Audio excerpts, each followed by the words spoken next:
Olá, pessoal.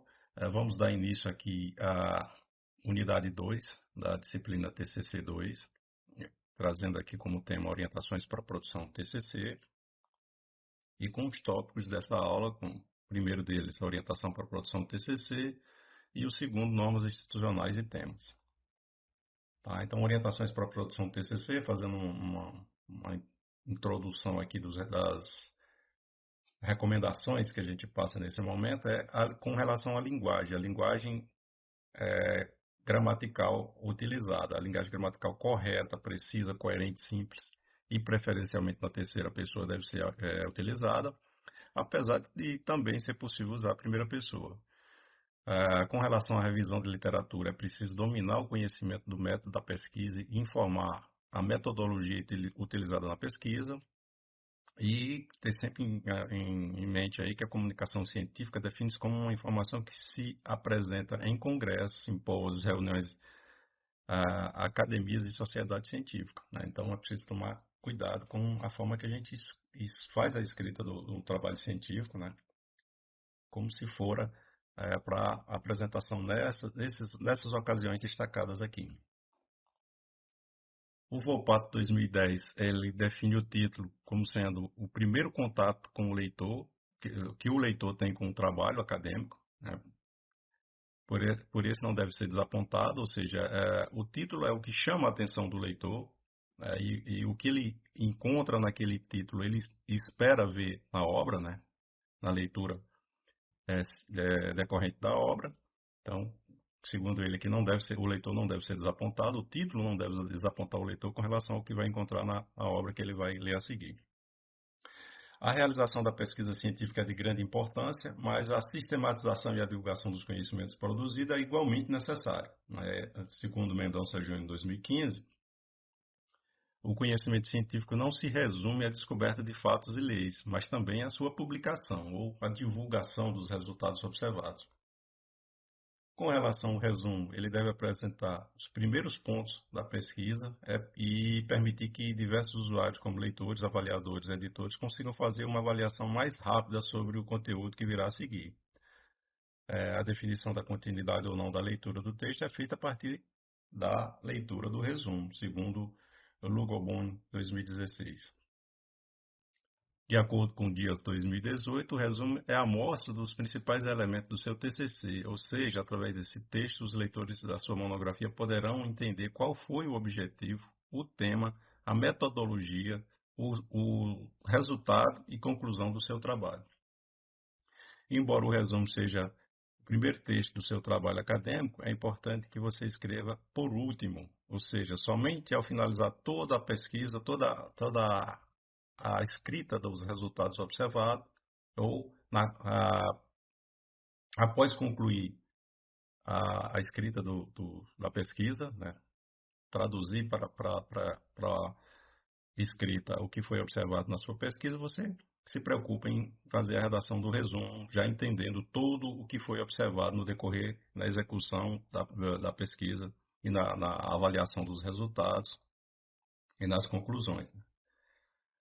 Por ser a parte que contém os pontos relevantes do estudo, a ABNT recomenda que o resumo possua até 150 palavras, no mínimo 3 palavras-chave. Ainda segundo Dias, alguns elementos não devem estar no resumo do seu TCC, como, por exemplo, citações, equações, figuras, tabelas, gráficos. Deve-se também evitar o uso de palavras no gerúndio e o texto deve estar de acordo com a norma culta da língua portuguesa e na voz ativa, ou seja, na terceira pessoa. Agora, com relação à introdução, a introdução é a primeira seção do seu artigo científico, não é uma repetição do resumo. Nessa seção não deve constar dados sobre métodos, resultados ou conclusões, mais informações mais detalhadas sobre o contexto e antecedentes do tema que você está abordando no seu trabalho. Também explicar a hipótese que você tentou descobrir ou questões que queira resolver.